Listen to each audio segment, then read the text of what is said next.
Hello and welcome to the Career Change Studio.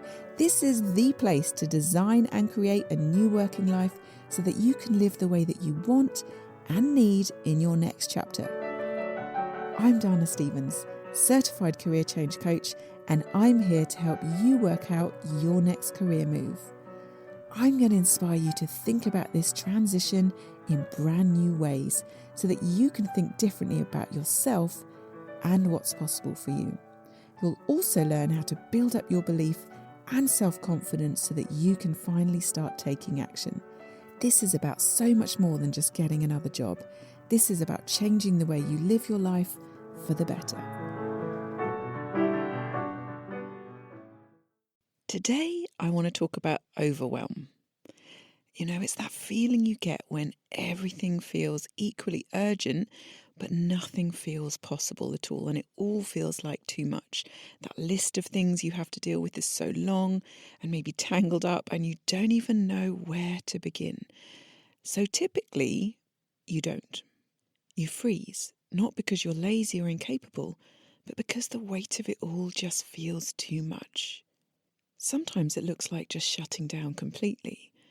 Or it might be that you're trying to buffer and do other things like just scrolling on Instagram or watching Netflix instead of doing the things you want to be doing. Other times it can feel like you're just keeping things together by a thread, in survival mode, doing the bare minimum and feeling guilty about it. Other times it looks like pushing through, but feeling awful the whole time, wired and exhausted, like you're running on adrenaline and dread. And sometimes it looks like being busy, incredibly busy, but not actually getting anything that's important to you done because your brain is so stretched across the many things and nothing gets real attention. Now, for a lot of women I work with, they might already be dealing with overwhelm in other areas of their life. And then on top of that, if they're thinking about changing careers, that can cause even more feelings of overwhelm and make it feel completely out of reach. You might know that something needs to change, but every time you try to turn your attention to it, another wave of everything else crashes in and the career change question gets pushed back down the list again. And you end up thinking, I'll just deal with that when things calm down, when life feels easier, which, of course, it doesn't always do. So if you're feeling overwhelmed, I want to give you something really practical and useful that you can use to help manage that overwhelm. It's not just about reassuring you that it will pass, even though it will, but a practical technique that you can reach for the next time overwhelm starts to take hold of you. And it's something I call the ACT method, A-C-T, the ACT method. And I'm going to walk you through how it works in a moment. But the first thing I want to say is that overwhelm is a feeling. Now that's important because it's not a situation, a permanent fact about your life. It's actually a feeling. And the reason that's important is because that one of the things that happens when we feel overwhelmed is that we start to experience it as this permanent state. We start to feel like this is just how things are, as if this is who you are now, someone who can't cope, someone who's always drowning, someone for whom everything is always too much. But that is the feeling talking, right? That's not the truth of the situation. And feelings are temporary. They move through us. Even the heaviest ones, the ones that feel like they've settled in for good, they don't actually stay the same. The intensity changes. They shift, they ease, they pass. And the other really useful thing that I want you to know as a mindset coach and someone that focuses on thought work to help you take action is that our feelings are always created by our thoughts, not by our circumstances directly, but by the thoughts we're having about our circumstances. And this means that the feeling of overwhelm, however real and heavy it feels, is being generated by something specific that you are thinking. And that's good news, right? Because thoughts can be examined and changed by you.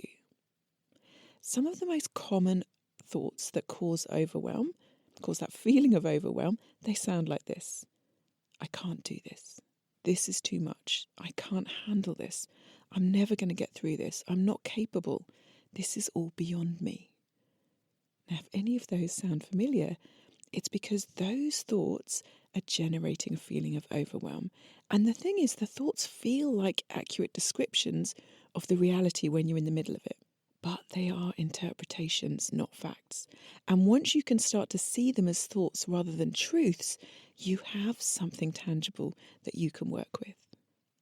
But I also just want to say something at this point that is always important when we're talking about thought work, because this is not just about positive thinking, right? When we're doing any thought work, changing any thoughts, which is something I help my clients do all the time, it's not about just telling yourself everything is fine when it genuinely isn't. That's not going to help you, right? The overwhelm is usually arriving because there is genuinely a lot going on, or something new has landed, or your circumstances have shifted and you're being called on to handle more than you were before. That's real, and we do need to address the real as well as the thinking. But your thinking can be changed to accommodate what is real. It can be more constructive. I'm going to go more into that in a moment. And this is where the ACT method comes in. And before I walk you through how the method works and how you can use it in your daily, weekly, monthly life, I want to share an image that I find really helps when you start to think about overwhelm and how it actually appears and shows up in your life. I like to think of overwhelm like a wave in the sea, right? Not a gentle wave, but a proper one building, maybe a British wave, right? A proper one that builds and swells and heads towards you. And when you're facing a wave like that, there are a few things you can do. If you just freeze and stare at it, it crashes into you. It can pick you up and churn you around in the swell. It can leave you disorientated, sort of coming up spluttering and coughing, and maybe with sand in places that it really shouldn't be. But that's what happens when overwhelm hits without any response from you. It can just swamp you. But you do have options. You can look up, you can see it coming, and you can take action. You can jump, right? You can get yourself up over the top of it, if it's that type of wave. You could time it and dive through it, coming out clean on the other side. Or you can move yourself to shallower water so that when it hits, it doesn't knock you off your feet. The point in all three cases is the same.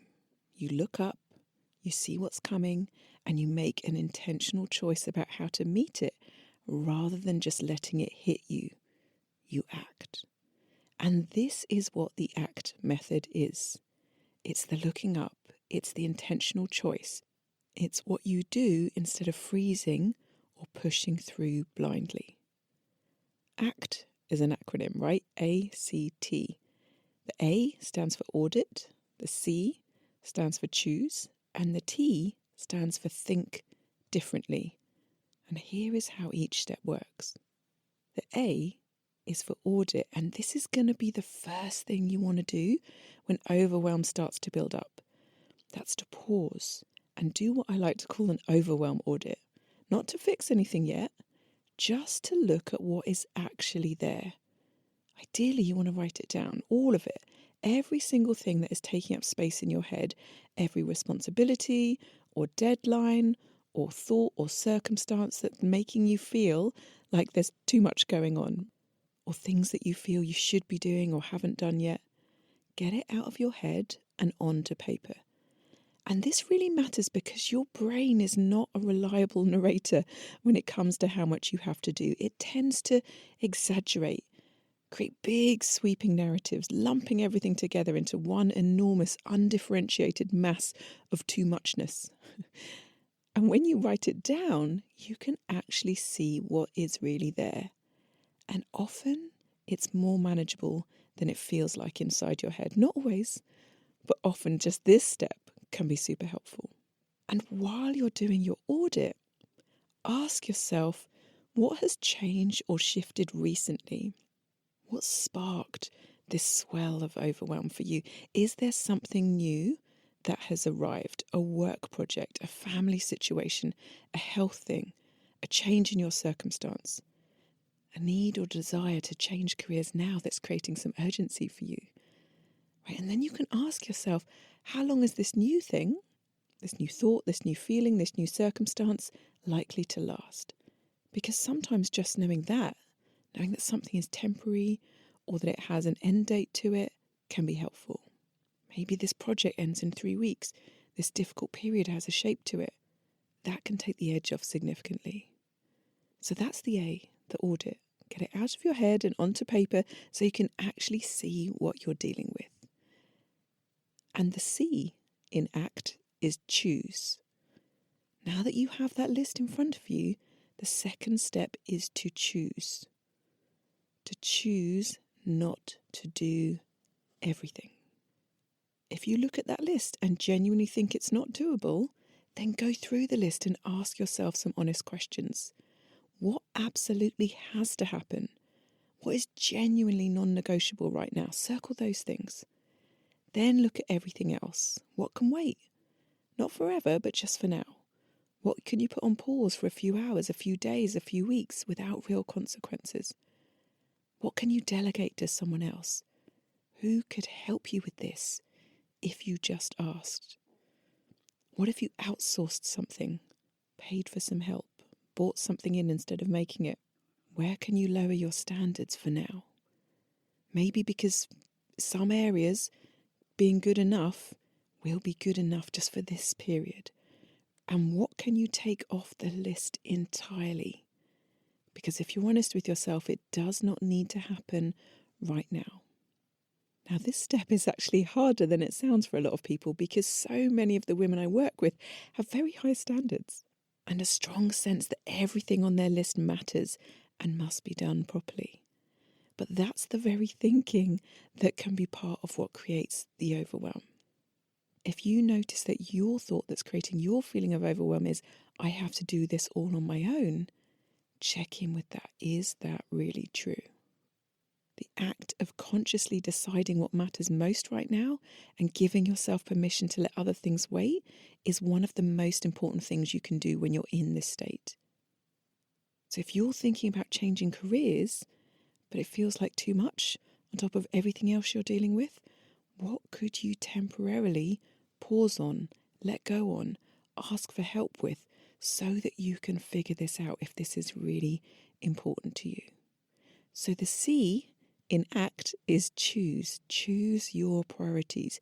Choose what gets your attention. Choose what can wait. Choose to ask for help. And finally, the T in ACT, A-C-T, is think differently.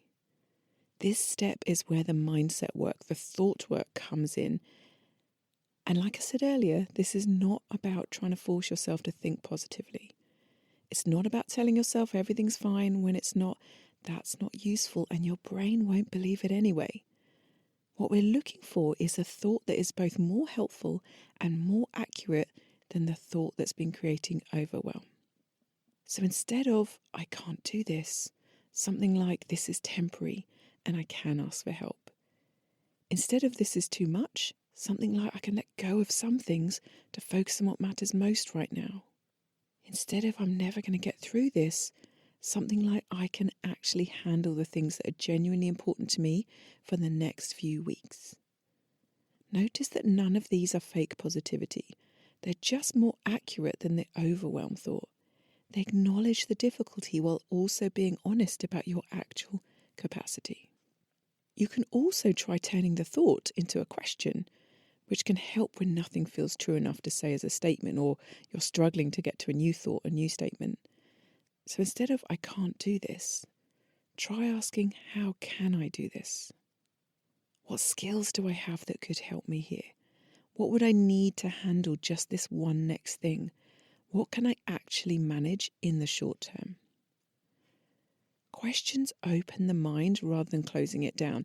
And an open mind is what you want when you're trying to move through overwhelm rather than being stuck inside it. And if you struggle with shifting thoughts, opening up your mind, that type of thought work is what I teach my clients how to do in my career change coaching. We talk about constructive thought cycles, and I teach you how to start changing your mind, changing your thoughts to be more constructive. And finally, once you've done the audit, made your choices and shifted your thinking, ask yourself just one more little thing. What is the smallest step I can take right now to get started? Not the whole list, not the solution to everything, just one small, manageable action. What is the smallest step I can take right now to get started? One thing that means you're moving rather than frozen, because movement, even tiny movement, starts to change the feeling. It generates a little bit of evidence that things are possible, and that evidence starts to loosen the grip of the overwhelm. So try the ACT method, A-C-T, audit, choose, think differently, and then take one small step. And before I finish, I just want to add something actually about asking for help, because it comes up so often. So it's probably worth me saying something about it. So many of the women I work with are carrying an enormous amount. Responsibility at work, responsibility at home, responsibility for children, parents, partners, communities even. And they're holding so much, and they're often doing it largely alone, because somewhere along the way, they absorb the idea that asking for help is a sign of weakness, or that they should be able to manage, or that other people are too busy to bother. But you are allowed to ask for help. You deserve to ask for help. And more often than you might expect, people are genuinely willing to help when they know what you need. They just can't read your mind, okay? So sometimes you have to tell them. So when you do your audit and you look at the list and you ask who could help me with this, take that question seriously. Who in your life could take something off your plate right now, even temporarily? Who could you ask? And is the reason you haven't asked them a practical reason, or just a story you've been telling yourself about not wanting to be a burden, or that you should be doing it all yourself? Right? You're a person doing a lot. And sometimes the most important thing you can do and put on your priority list is asking for the support that you actually need. It's a sign of strength, not weakness, to ask and get the help that you need and deserve. So I'm just going to finish by coming back to something I mentioned right at the start about career change, right? Because career change overwhelm can often have its own specific flavour. And that's where structure and a clear process can help make those things feel manageable, right? Because sometimes when you're trying to think about the future, when your present is already maxed out, just feels like one thing too many. And the career change question gets pushed back again and again until thinking about it stops feeling like the possibility and starts feeling like pressure. But the main reason most people need to change careers in the first place is what they're doing now is draining them. And that drain's not going to fix itself. It will not suddenly get easier. The overwhelm you're experiencing right now is often a symptom of being in the wrong fit, and staying there longer isn't going to reduce it. It usually compounds it, makes it worse. Which is why one of the things I do with my clients in the early stages of coaching is I can help you get your overwhelm to a manageable level first, so that you have the headspace to actually work on what comes next. Not adding the career change process on top of everything else as one more enormous thing to carry, but making space for it deliberately in a way that's been designed not to overwhelm you. And honestly, that is why I have designed such a structured process for my career change coaching, so that you don't have to hold the whole journey in your head at once. I do all of that. All you have to do is just focus on 1 hour a week. Focus on the one thing I'm asking you to think about, knowing that it's part of the process and all of it's going to keep carrying you forward. It's going to help you make a decision about what you want to do next. It's going to help you make a plan and then take the steps to secure that new job, right? And I will be with you every step of the way. So if you're feeling overwhelmed by the idea of changing careers, I know where you can start. I have a structured process which is not overwhelming. So if you want support to work through that, come and book a free consultation with me. The link is in the show notes. Thank you so much for listening. I hope this has been helpful. If it has, let me know. I'd love to know how you've used the tool. I'd love to hear more. You can just come and say hello on Instagram or email me, and I'll see you next week. Bye for now.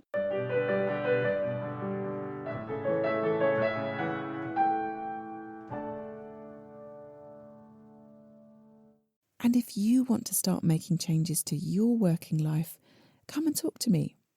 You can book a free consultation with me where we'll talk about your personal situation, what's really holding you back, and what you can do differently to start making changes. I'll let you know what type of career change coaching is going to help you, and you can ask me any questions about your personal situation or about my proven process, the Life First Career Method, a method that helps people like you change your career so that you can change your life. Just visit my website, danastevens.com. That's DANASTEVENS.com, and click on the link to book a consultation. Or you can find the link in the show notes. If you've enjoyed this podcast, make sure you get your weekly fix of inspiration and career change guidance by clicking follow or subscribe wherever you get your podcasts.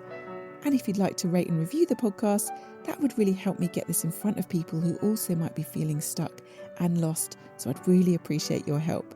And if you know anyone, friends, family, even colleagues, who might be thinking about changing careers, please do share this podcast with them.